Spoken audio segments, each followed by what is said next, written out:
So I'm not sure if history predicts the future anymore in the NFL. I think it is such a different game than it was even 5 years ago. Right. With the salaries the way they are. Hell, the wide receiver position is the second most expensive position in the NFL now. It was not always like that. No, it wasn't. No, it wasn't. You know a little bit about something like that. So I look at recent history. Yeah. The Detroit Lions need to draft their quarterback at number 6, and I'll tell you why.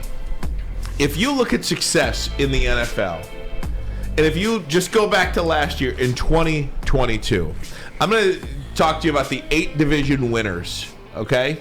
You tell me if they drafted their quarterback or if they picked him up in free agency. You ready? Buffalo. Draft. Cincinnati. Draft. Jacksonville. Draft. Draft. All first picks. Kansas City. Draft. First pick. Philadelphia. 13th pick. Draft. Minnesota. Trade. Tampa Bay Buccaneers. Trade. San Francisco 49ers. Trade. No. Well, they Trey drafted. Lance gave up 3 number 1s to get him. Trey Lance and Brock Purdy draft. Well, Tampa has a draft. They drafted. Trash. Well, and you know what? For the sake of the argument, it is what it is. If you want to count Tom Brady, you can count Tom Brady. Tom Brady is the greatest quarterback of all time. I counted it as right trade. now. Free it agent. is a trade. It is a free agent. But what I'm saying is, these teams that have staying power. You think San Francisco is here to stay? Yeah. Do you think the Tampa Bay Bucks are here to stay? Probably not. Do you think the Minnesota Vikings are here to stay? They could be. Could be. Do you think Kansas City is here to stay? At some point. Do you think the Chargers, who made the playoffs, are here to stay? I do. Yes. Do you think the Baltimore Ravens are if they keep Lamar? Even here if to they, stay? Even if they don't, they figure it out. Did they draft Lamar? Yeah, they did. What about the Cincinnati Bengals? Are they here to stay? They're here to win. What about the Buffalo Bills? Are they here to stay? They are. So what I'm trying to get at is all these teams moving forward who we believe have staying power. Throw the Dolphins in there. The Dolphins, and by the way, if you want the New England Patriots, perhaps. Hell, the Pittsburgh Steelers. Yeah. 9-8 this year with a rookie quarterback. They were 9-8 with a rookie quarterback that they drafted. He played well towards the end of the Number season. 20 overall. So if you look at all these teams that have success, not just yearly success. Look at the LA Rams. The LA Rams had yearly success, but they have no staying power. Yeah. With Matthew Stafford at quarterback. And no picks. So, again, if you want staying power, if you want consistent winning in the NFL, you have to draft your quarterback, and you have to do that relatively high. The blueprint is there.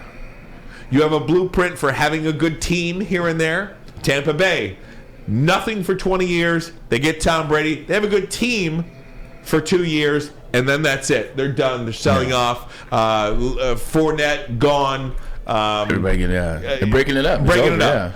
The LA Rams. It's a quick hit. The LA Rams. Quick hitter. If you want a consistent winner in the NFL, the blueprint is there. You have to draft your quarterback. I believe that Brad Holmes and Dan Campbell, who are on 6-year deals and 5-year deals, understand that in order not to just build a team, but to build a program, to build a franchise, you understand that you have to draft a franchise quarterback in the first round, and the only way to do that is at 6. So you got to get one of these 4 guys. Period. End of story, and the data is there to back it up. I'd rather have that and roll the dice than get a guy like Christian Gonzalez. And I like Christian Gonzalez, and I heard him speak the other day, and I like him even more after I heard him speak. I think he's going to be a terrific guy in the secondary, a cornerback. But I'm not taking him with my number 6 pick. I'm not. I'll take him with 18 if he's there, but I'm not taking him with 6. Come on, man.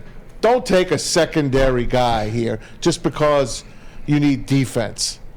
Take the best player available at that slot. I don't care if it's Jackson Smith and Jigba.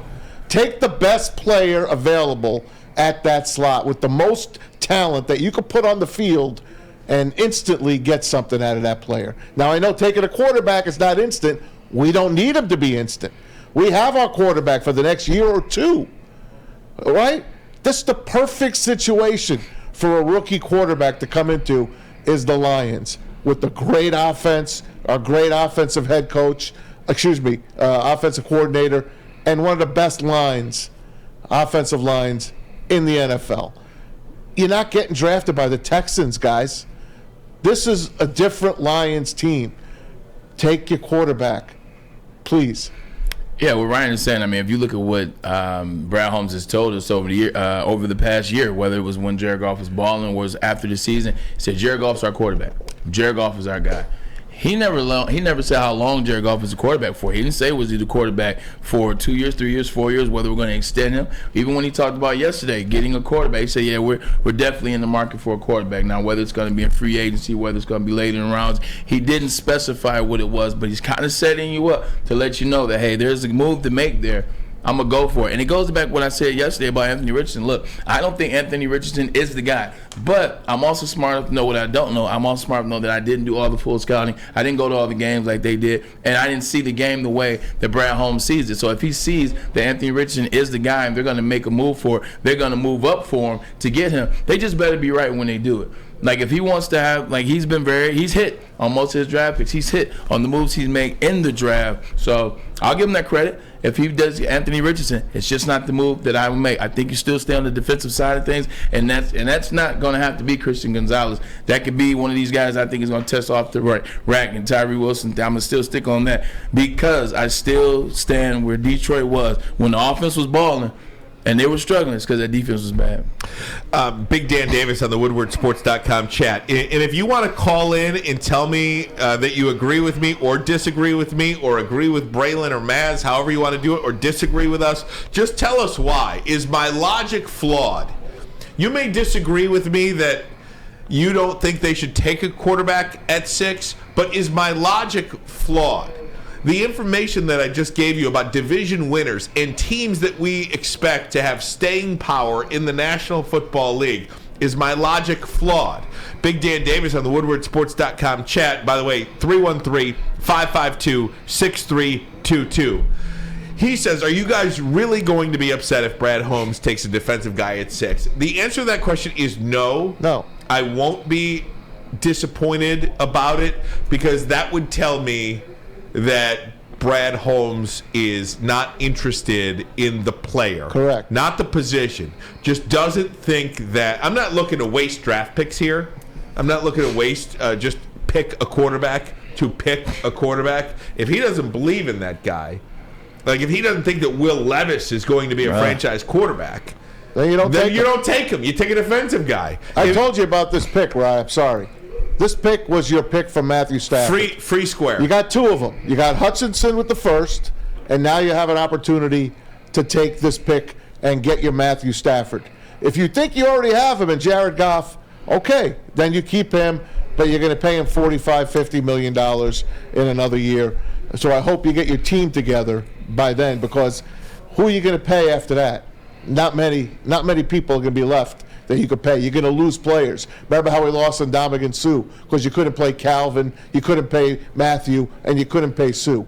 Couldn't pay them all. So you want to lose players, sign a quarterback to a $50 million contract. You got anything to add No, to I'm that? good. Okay. I started, yeah. Want to go to the phone lines now and bring in Noah. Noah, you are on WoodwardSports.com. How you doing, bud? Pretty good. How are you, fellas? Doing good. What do you think? Yeah, regarding the draft, I mean, I would love to get our quarterback, sit him for a year. I mean, like you said, we're in great position. But if Will Anderson or Jalen Carter go, like, I don't care if there's a quarterback there. You got to get one of those guys, tighten up the defense. But if we can't get one of those quarterbacks that we're looking for, Jalen Carter or Will Anderson, I say move back, try to get Witherspoon or Gonzalez later, add a pick later in the draft, and just build up the roster like that. Like, I don't think we need to go. I know Matt said in Jig, but I'm not with that one. But best player available. But if we can't get one of those quarterbacks, I don't want to draft like Gonzalez or Witherspoon at 6. That's too early. But trade back, get one of those guys, and then figure it out from there. Totally agree with everything you just said there. Totally agree with Yeah. everything. And thanks so much for the call, Appreciate it. Noah. Thanks, Noah. Hopefully you like the show and tell a friend about us. Thank you so Cool. much. Appreciate it, Noah. Go Blue, baby. Go Blue, baby. Go Blue, go Blue, Blue. baby. Totally agree with that. Yeah. I think that's a fair assessment. If Anderson or Carter are there, slam dunk, Yes, running I'm right. to the podium. Yeah. But outside of getting a quarterback there, I am doing everything I can to trade back. I'm not taking a corner at 6. It's just too much. It's too much discrepancy at that pick. Once you move past Bryce Young, once you move past C.J. Stroud, once you move past Jalen Carter and Will Anderson Jr., and once you start getting to the Miles Murphys, the Tyree Wilsons, the Witherspoons, the Christian Gonzalez's, Skoronski's coming up there. Like once you start getting to those people, there's such a drop in talent. There's such a drop in what I believe the immediate impact would be for that player for a franchise. And that's what I think is making the 6th pick so hard. Sometimes it's easy to say, all right, well, let's just take the best talent there at the 6th pick. What the best talent there at the 6th pick is a complete drop-off from the talent that you wanted the 6th pick or what you're looking to give with your team. I agree 100% with Noah. That move back might be the key, especially if you want to get your offensive side of things or get your DB late. That move back might be the biggest key at the 6th pick overall. It's a tough pick, man. If 4 quarterbacks go in the top 5 picks, that means Jalen Carter or Will Anderson's One of those there. guys fall to you. Okay, one of them is there, or even Tyree Wilson, or this other guy that ran a 4.6 yesterday. What's his name? No idea. Canty. Oh, can't. Yeah. Yeah, Canty. Okay? From Pittsburgh. The kid from Pittsburgh. I watched the tape. I don't That care kid's about moving the up the charts as underwear well. Olympics. I'm just saying, The underwear don't Olympics. waste a pick on a cornerback that's a number 16th or 18th ranked player. I know was you out need there a in my tights, cornerback. man. Tell them the underwear Olympics. I was out there in just You tights. need a cornerback, go get one in the free agency. It's aerodynamic.